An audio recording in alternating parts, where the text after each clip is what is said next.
Bonjour. Les journalistes de la République démocratique du Congo sont conviés aux assises à Kinshasa, au courant desquelles ils vont élire le président, mais aussi le bureau de l'Union nationale de la presse congolaise qu'on appelle l'UNPC. Chers confrères, même si moi-même je suis plus dans le journalisme, au sens actif du terme, et je suis beaucoup plus dans l'expertise internationale, j'aimerais attirer votre attention sur, n'allez pas sur les individus, allez sur, d'abord sur base d'un questionnement, sur pourquoi ces assises. Première des choses, il faut voir quel est votre besoin en République démocratique du Congo. C'est quoi le besoin des journalistes congolais? Chaque candidat a-t-il un cahier de charges qui vous convainc? Et, à partir de ces questions, vous dressez un profil. Ne vous attendez pas ici, de prime abord, que je vous donne des noms, énormément de journalistes crédibles en République démocratique du Congo, mais il faut dresser le profil de celui qui va diriger notre institution, celui qui va faire le contrepoids entre l'UNPC d'une part et le CESAC, ce qui fait le parlement de notre corporation, mais aussi les cours et tribunaux. Nous appelons les tribunaux de pairs. Il faut un leader assis, professionnel, crédible, qui fasse le contrepoids, parce que c'est aussi ça la démocratie. Ce sont des institutions d'appui à la démocratie, bien sûr. Deuxièmement, lorsque vous dresserez le besoin, l'état des lieux de notre corporation, en lisant le projet de société de chaque candidat, vous pouvez arriver à dégager le profil et finalement le nom d'une personne. Parce que finalement, les institutions de la République n'accomplissent pas en elles-mêmes des miracles. Ce sont des hommes qui sont appelés à les conduire, à les animer. C'est pour ça que finalement, au-delà du profilage, il faut qu'il y ait un nom qui émerge. Premier élément que j'aimerais parler avec vous, chers confrères, c'est que même si on n'a pas invité les journalistes de la diaspora, ce qui est une discrimination, je vais les décrire ici.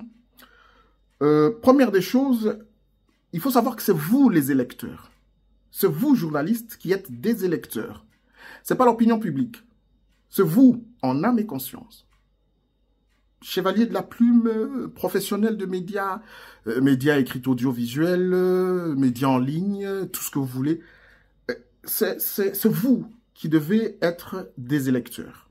Ça, c'est un premier élément. Deuxième élément, ce qui... Vous savez que dans les pays en quête de démocratie, la République démocratique du Congo n'y échappe pas. Nous faisons face souvent à des abus contre ce quatrième pouvoir. Et ce quatrième pouvoir du journalisme, de médias, je vais dire, n'a pas d'armée, n'a pas de police. Nous avons juste notre plume, notre micro, notre caméra, nos papiers. Qui est ce président de l'UNPC qui pourra faire face aux institutions de l'État, aux institutions régionales et même internationales? C'est qui peut, lorsqu'un journaliste est interpellé, il se porte garant pour savoir s'enquérir de la situation, aller se battre, qui est plus proche de vous, qui vous défend, qui décroche seul son téléphone. Il n'a pas un parsec ou quelqu'un dit, bon, le patron n'est pas là, etc. Vous l'appelez, vous l'avez. Ou si c'est un appel en absence, il vous rappelle. Ce sont des petits détails. Les journalistes, j'ai vécu ce métier, on a brûlé 2 fois ma station de radio. On a besoin d'un coup de fil, d'appeler quelqu'un pour prendre tout de suite. Ou quelqu'un qui peut vous rappeler tout de suite. Rappelez-vous que nous sommes en Afrique, et là c'est l'Afrique centrale, où énormément d'abus sont commis contre les journalistes. Mais d'autre part aussi, notre métier est un métier où il y a du libertinage. Parce que quelqu'un peut retourner juste sa caméra et partager à des millions de vues un contenu qui n'est ni professionnel, ni vrai, mais qui peut porter même atteinte à la souveraineté de l'État, à l'intégrité du territoire national. Beaucoup d'individus sont des influenceurs, influenceuses, etc., qui peuvent aujourd'hui, sur le plan institutionnel, etc., ébranler les institutions juste avec 4-5 minutes d'un contenu. Et donc, au-delà du fait d'accuser les institutions de l'État, il faut aussi assainir, avoir le courage d'assainir notre milieu à nous-mêmes pour dire, tiens, ok, aujourd'hui, qui est journaliste et qui ne l'est pas.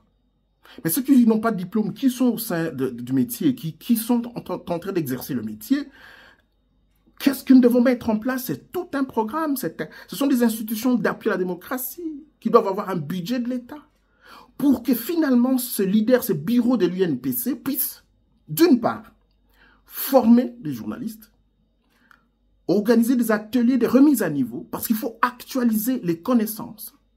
Aujourd'hui, moi je viens très régulièrement à Kinshasa, 80% des émissions sont des querelles politiques institutionnelles. 15% c'est de la musique. 2% religion, 3% religion, et puis après, rien.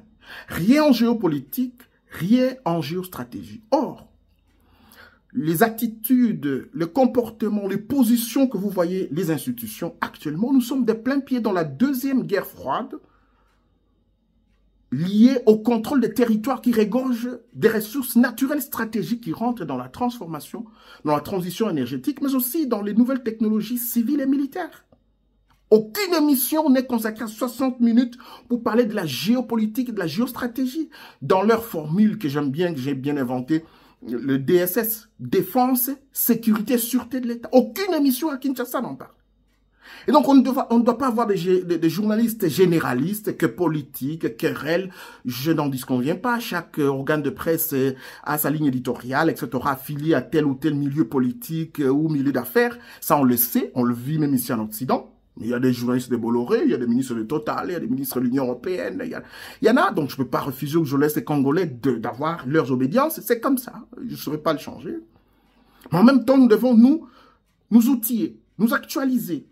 Quels sont les journalistes congolais qui sont spécialistes dans les nouvelles économies numériques? NEN. Qui sont spécialisés dans les nouvelles économies climatiques, le NEC. Le NEC, comme on dit, c'est les nouvelles économies. Non, non, nous sommes que tel a dit ceci, tel a dit cela, qui définit, lorsque je vois dans des plateaux de télévision, c'est à peine 10-15 minutes qu'on parle de la situation, mais la grande région des Grands Lacs est en pleine guerre froide.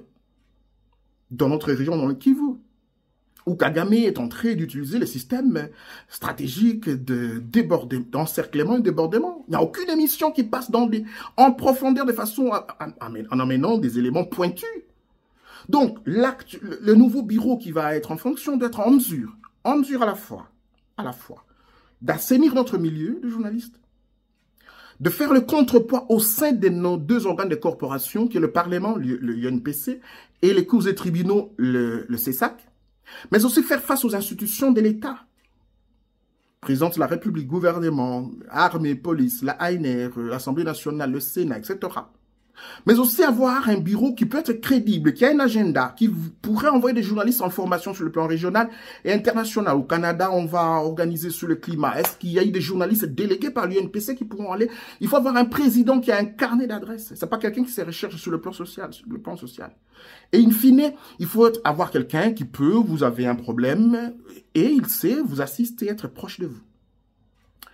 Vous et moi, j'ai oublié un certain nombre de choses peut-être, mais j'ai vu deux personnalités, deux de nos aînés émerger, Christian Lusakwenou, une très grande dignité dans notre corporation, qui s'est retiré tout simplement parce qu'il a une nationalité autre que celle de la République démocratique du Congo. Je les salue ici avec autant de respect, de dignité, d'admiration que j'ai envers lui. Très peu de Congolais sont comme ça. Mais aussi Jean-Marie Kassamba, qui reste dans la course avec ses autres confrères. C'est vers lui que je viens. Pour moi, ce monsieur-là, je l'ai vu. On connaît qu'il est proche de l'ancien régime de Joseph Kabila. Mais je l'ai vu défendre un certain Freddy Chioyo, qui, lui, sort du cabinet de la présidence de la République dans la corporation, en fait, la cellule de communication, mais il n'était pas payé. Jean-Marie Kassamba le défendait. J'ai vu Stani Boudiakira Tchamala en difficulté. Jean-Marie Kassamba le défendait. J'ai vu à l'époque Moukeba y arrêter Eliezer Ntambo qui devient député national depuis quelque temps. Et Jean-Marie Kassamba qui, jugé proche de l'ancien régime, défend ces journalistes proches de l'opposition à son propre pouvoir, je vais dire ça comme ça. Il va frapper aux portes des institutions dirigées par Joseph Kabila pour dire non, c'est pas normal que ces journalistes-là soient arrêtés dans le cadre d'exercice de leurs fonctions. Donc, je l'ai vu au milieu du village, bien que sa ligne éditoriale de sa chaîne de télévision, on n'en disconvient pas, mais je l'ai vu défendre aussi bien les journalistes dits indépendants qui sont financés au niveau des médias internationaux et même certaines institutions internationales, mais aussi les journalistes des différentes tendances. Je l'ai vu. Mieux encore, je l'ai vu quand des journalistes connaissent des problèmes sociaux, décès, etc., cambriolage. Il est proche de ces gens. On dirait campagne électorale, vous voyez, je ne suis pas très ami à Jean-Marie Kassamba. Je l'ai rencontré 2 fois à son bureau, mais aussi dans une émission où il m'a invité dans le cadre des Grands Kassai. C'est pas quelqu'un que je côtoie tous les jours que je vois. Je vais à sa télévision, bien sûr. Parfois, je ne le rencontre pas. Parfois, au couloir, on se dit bonjour. Mais Jean-Marie Kassamba peut aujourd'hui, avec son carnet d'adresses, amener une dizaine de journalistes pendant 1 mois en France, au Canada, en Belgique, aux États-Unis pour une formation, des remises à niveau dans les différents domaines que je vous ai cités et dans d'autres que je n'ai pas cités. Il est capable, lorsqu'il y a une arrestation, de s'enquérir de la situation. Vous avez vu comment il a interpellé le président de la République, Félix Tshisekedi, dans le dossier Boujakira Chamala, que nous avons eu la joie de retrouver sa liberté. Au-delà de ce qu'on lui reprochait, je n'y entre pas dedans. Mon jeune frère Lokala, Peter Tiani, d'autres compatriotes qui sont des confrères, je l'ai vu, même à l'époque de Joseph Kabila, Jean-Marie Kassamba les défendre. Je crois que c'est un bon profilage. Mais alors, s'il y a d'autres qui vont émerger, qu'ils s'affrontent avec leur cahier de charge, moi, je crois que le meilleur l'emporte. J'ai essayé de dresser avec vous le portrait robot, avoir un faisceau d'informations de besoin que vous avez, notre corporation, pour ensuite décider, parce que seuls les journalistes en règle de cotisation, qui sont régulièrement affiliés, qui vont être des électeurs. Chers confrères, choix utile. L'essentiel n'est pas de tout savoir, mais savoir où tout se trouve. Merci infiniment.